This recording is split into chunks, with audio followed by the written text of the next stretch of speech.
menurut Yesus Kristus bagi orang percaya. Yang pertama adalah amanat agung, saudara.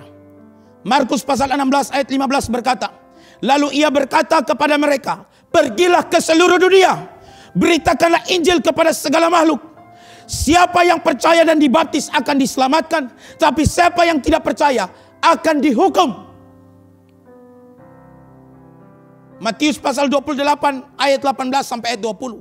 Yesus mendekati mereka dan berkata, kepadaku telah diberikan segala kuasa di sorga dan di bumi. Karena itu pergilah. Ini tujuan Yesus bagi setiap orang percaya. Jadikanlah semua bangsa muridku, baptislah mereka dalam nama Bapa, Anak dan Roh Kudus, dan ajarlah mereka melakukan segala sesuatu yang perintahkan kepadamu, dan ketahuilah aku menyertai kamu senantiasa sampai kepada akhir zaman.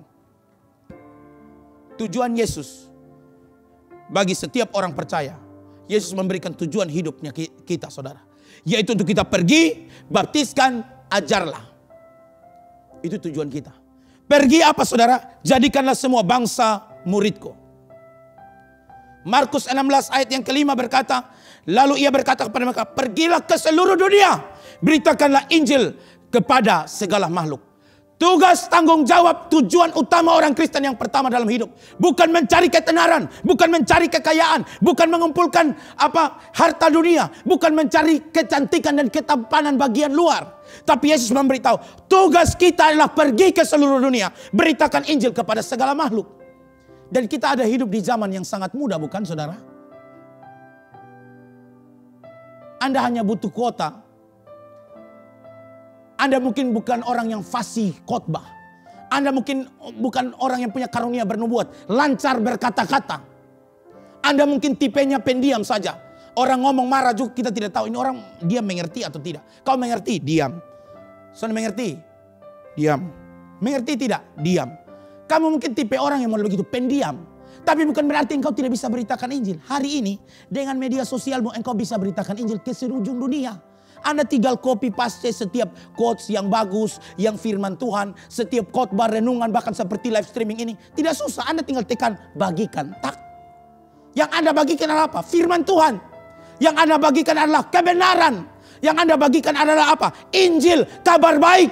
Tanpa sadar Anda sudah terlibat di dalam proyek pekerjaan Tuhan, yaitu memberitakan kabar baik. Anda tidak harus jadi orang yang fasih bicara dulu. Tugas tanggung jawab kita adalah pergi ke seluruh dunia, beritakan Injil kepada segala makhluk. Minimal dengan Anda bagikan. Kalau Anda punya teman 5.000 orang sudah bisa dengar khotbah. 5.000 orang sudah bisa dengarkan, mungkin membaca quotes, catatan ayat-ayat firman Tuhan, dan juga pesan yang membangkitkan pengharapan di dalam Tuhan. Anda sudah terlibat sebagai orang yang memberitakan Injil. Dan melalui media sosial ini kan satu dunia tahu, saudara. Kita betul-betul sudah ada di penghujung zaman. Tidak tahu kapan Yesus datang. Tapi Yesus bilang setelah Injil tersebar ke seluruh dunia.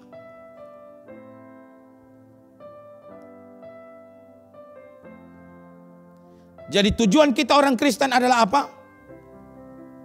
Pergi memberitakan kabar baik. Pergi ke seluruh dunia memberitakan kabar baik. Mandat amanat agung ini bukan hanya ada di dalam perjanjian baru, saudara.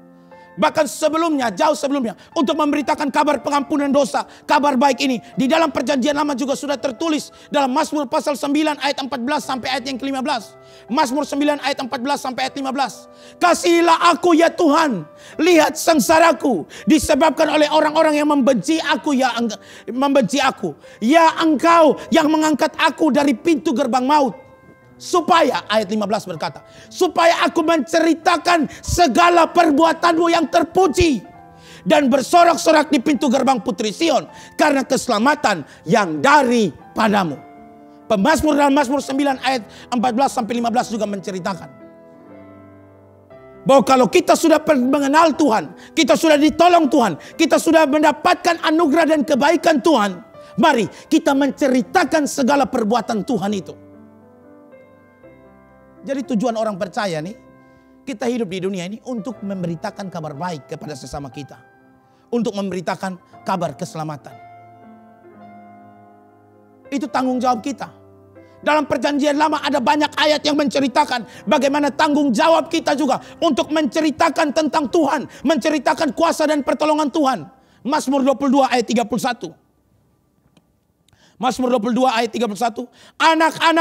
Anak-anak cucu akan beribadah kepadanya. Anak-anak cucu akan beribadah kepadanya. Dan akan menceritakan tentang Tuhan kepada angkatan yang akan datang. Perintah menjadi orang yang memberitakan kabar baik. Kabar tentang keselamatan. Kabar tentang kuasa dan pertolongan Allah. Itu sudah ada juga di dalam perjanjian lama. Bahwa di mana kita diberikan tugas untuk menceritakan tentang Tuhan kepada generasi. Kepada angkatan yang akan datang. Mazmur 22 ayat 31. Maka ini penting kita orang tua. Minimal mulai dari anak kita ajarkan firman Tuhan. Bisa cek saja orang tua yang betul-betul berhasil ajar anaknya takut akan Tuhan. Cek saja. Anak ini lebih takut bayi ngau atau lebih takut firman Tuhan. Dia lebih takut waktu maghrib. Dia takut setan. Dibanding hari Minggu mungkin bilang ayo nak ke sekolah Minggu. Anaknya acuh tak acuh. Bisa lihat. Anda bisa tahu itu didikan orang tuanya seperti apa. Sudah bisa tahu. Minimal Anda dapat gambaran.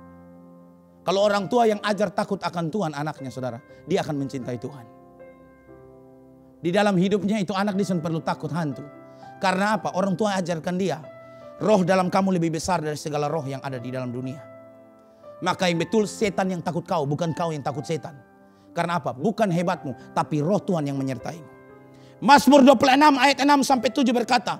Aku membasuh tanganku tanda tak bersalah. Lalu berjalan mengelilingi mezbamu. Ya Tuhan. Sambil memperdengarkan nyanyian syukur dengan nyaring. Dan menceritakan segala perbuatanmu yang ajaib. Tugas memberitakan kabar baik. Tugas menceritakan tentang Tuhan. Tugas menceritakan tentang kabar keselamatan ini. Diberikan kepada setiap kita orang percaya. Inilah tujuan Tuhan. Yang Tuhan mau di dalam hidup kita saudara. Mazmur 71 ayat 18 berkata.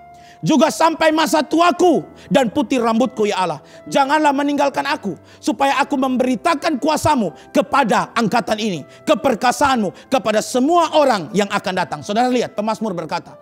Jadi kalau Tuhan izinkan Anda sampai masuk usia lansia. Lanjut usia. Sampai putih rambut. Bukan berarti Tuhan tidak ada kerja. Atau buat Anda. Saya su pensiun. Jadi Bapak Susan ada manfaat lah. Beta Susan ada guna su di hari tua.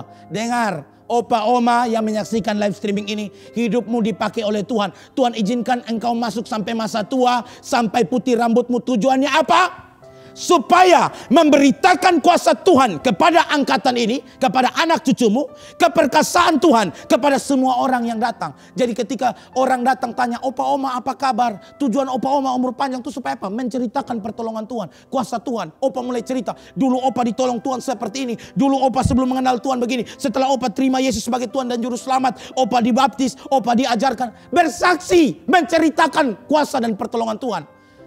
Jangan semakin tua-tua keladi, semakin tua semakin jadi. Ada yang mati di karang dempel kan? Nah model kayak begitu pendeta dan pastor mau kubur tuh pilih ayat dari mana saudara? Susun dia bingung. Masa tua overdosis obat kuat di atas perut perempuan. Nah selesai. Alkitab bilang juga sampai masa tuaku dan putih rambutku ya Allah. Jangan meninggalkan aku. Supaya aku memberitakan kuasamu kepada angkatan ini. Semakin tua bertobat.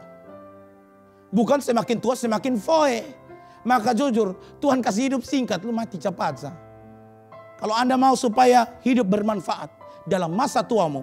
Pakailah untuk memberitakan kuasa Tuhan. Kepada keturunanmu. Kepada angkatanmu. Anak cucumu.